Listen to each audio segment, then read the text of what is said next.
أعوذ بالله من الشيطان الرجيم پناه وړم الله تعالی شړل شوي شیطان څخه. بسم الله الرحمن الرحيم د الله په نوم چې ډېر زیات مهربان پوره رحم لرونکی دی. وإذا كنت فيهم فأقمت لهم الصلاة فلتقم طائفة منهم معك وليأخذوا أسلحتهم فإذا سجدوا فليكونوا من ورائكم ولتأت طائفة أخرى لم يصلوا فليصلوا معك وليأخذوا حذرهم وأسلحتهم ود الذين كفروا لو تغفلون عن أسلحتكم وأمتعتكم فيميلون عليكم ميلة واحدة ولا جناح عليكم إن كان بكم أذى من مطر أو كنتم مرضى أن تضعوا أسلحتكم وخذوا حذركم إن الله أعد للكافرين عذابا مهينا. او ای پیغمبر، کله چې ته د مسلمانانو په منځ کې او د جنگ په حالت کې له هغو سره په لمانځه ولاړې، نو په کار ده چې له هغو سره یوه ډله له تا سره ودرېږي او وسله دې اخیستې وي. بیا چې کله هغوی سجده وکړه نو په وروسته دې لاړ شي او هغه بله ډله چې تر اوسه یې لمونځ نه دی کړی را دې شي له تا سره دې لمونځ وکړي او هغه دې هم تیار سي او په وسله سمبال وسي، ځکه چې کافران دې ته څارو دي چې که تاسې له خپلو وسلو او خپلو تجهیزاتو نه لږ شان غافل شي نو هغوی به پر تاسې یو وار توی شي. البته که تاسې د باران له امله تکلیف احساس کړئ یا ناروغان اوسئ نو په وسله ایښودلو کې څه باک نشته، او بیا هم څارو اوسئ. باور ولرئ چې الله د کافرانو لپاره رسوا کوونکی عذاب تیار کړی دی. فإذا قضيتم الصلاة فاذكروا الله قياما وقعودا وعلى جنوبكم فإذا اطمأننتم فأقيموا الصلاة إن الصلاة كانت على المؤمنين كتابا موقوتا. بیا کله چې لمانځه څخه وزګار شي نو د ولاړې او ناستې او ملاستې په هر حالت کې الله یادوي، او کله چې ډاډه شي نو پوره لمونځ ادا کړئ. لمونځ په حقیقت یو داسې فرض دی چې د وخت له پابندۍ سره پر مؤمنانو لازم کړی شوی دی. ولا تهنوا في ابتغاء القوم إن تكونوا تألمون فإنهم يألمون كما تألمون وترجون من الله ما لا يرجون وكان الله عليما حكيما. د دې ډلې په تعقیبولو کې سستی مه کوئ. که تاسې کړاو ګالئ نو ستاسې په شان هغوی هم کړاو ګالي، او تاسې له الله نه د هغه څه هیلهمند یاست چې هغوی یې هیلهمند نه دي. الله پر هر څه پوهیږي او هغه د حکمت او پوهې خاوند دی.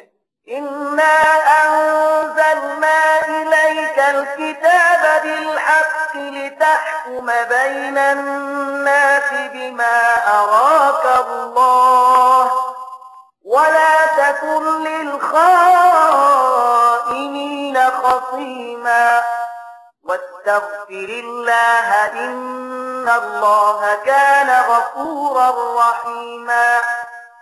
ای پیغمبره، مونږ دا کتاب په حق ستا لوري ته درلېږلی دی تر څو چې هغه سمه لاره چې الله درته ښودلې ده له هغې سره سمه د خلکو په منځ کې فیصله وکړي. ته د خائنانو لخوا جګړه کوونکی مه کېږه، له الله نه بخښنه وغواړه، هغه ستر بخښونکی او رحیم دی. ولا تجادل عن الذين يختانون أنفسهم إن الله لا يحب من كان خوانا أثيما.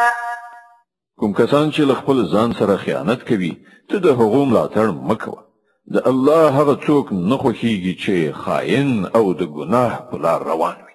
يستخفون من الناس ولا يستخفون من الله وهو معهم إذ يبيتون ما لا يرضى من القول وكان الله بما يعملون محيطا. دا خلک کولای شي چې له انسانانو څخه خپل کړه وړه پټ کړي، خو له خدای څخه یې نشي پټولای. هغه خو په هغه وخت کې هم له هغو سره وی چې کله دوی د شپې له مخې په پټه د هغه د رضا پر خلاف مشورې کوي. د دوی پر ټولو کړو وړو د الله علم چارپیر دی. ها أنتم هؤلاء جادلتم عنهم في الحياة الدنيا فمن يجادل الله عنهم يوم القيامة أم من يكون عليهم وكيلا. تاسو خو په دنیوي ژوند کې د دې مجرمانو جنگ پر خپل سر واخیست، خو د قیامت په ورځ به د دوی له لوري څوک جګړه وکړي؟ خنو هلته به څوک د دوی وکالت وکړي؟ ومن يعمل سوءا أو يظلم نفسه ثم يستغفر الله يجد الله غفورا رحيما. که څوک بد عمل وکړي یا پر خپل ځان ظلم وکړي او له هغه وروسته له الله څخه بخښنه وغواړي نو الله به بخښونکی او رحیم ومومي. ومن يكسب إثما فإنما يكسبه على نفسه وكان الله عليما حكيما. وڅوک چې بدی وګټي نو د هغه دا ګټه به د همغه لپاره وبال وي. الله پر ټولو خبرو خبر دی او هغه د پوهې او حکمت خاوند دی. ومن يكسب خطيئة أو إثما ثم يرم به بريئا فقد احتمل بهتانا وإثما مبينا. او چا چې کومه خطا یا ګناه وکړه او د هغې تورې پر کوم بې ګناه ولګاوه هغه د لوی بهتان او څرګندې ګناه پیټی وتاړه. ولولا فضل الله عليك ورحمته لهمت طائفة منهم أن يضلوك وما يضلون إلا أنفسهم وما يضرونك من شيء وأنزل الله عليك الكتاب والحكمة وعلمك ما لم تكن تعلم وكان فضل الله عليك عظيما. ای پیغمبر که د الله فضل پرتان نه وای او د هغه د رحمت نه برخوردار نه وای نو د هغه یوې ډلې خو په غلط پوهنه یعنی گمراهی کې ستاد غرزولو فیصله کړې و. په داسې حال کې چې په حقیقت کې هغه له خپل ځان پرته هیڅوک په غلط پوهنه یعنی گمراهی کې نه غورځاو او تا ته هیڅ زیان نشو اړولای. الله پر تا کتاب او حکمت نازل کړای دی او تا ته هغه څه خو دلی دي چې تا ته معلوم نو او پر تا باندې د هغه مهرباني ډیره زیاته. لا خير في كثير من نجواهم إلا من أمر بصدقة أو معروف أو إصلاح بين الناس ومن يفعل ذلك ابتغاء مرضات الله فسوف نؤتيه أجرا عظيما.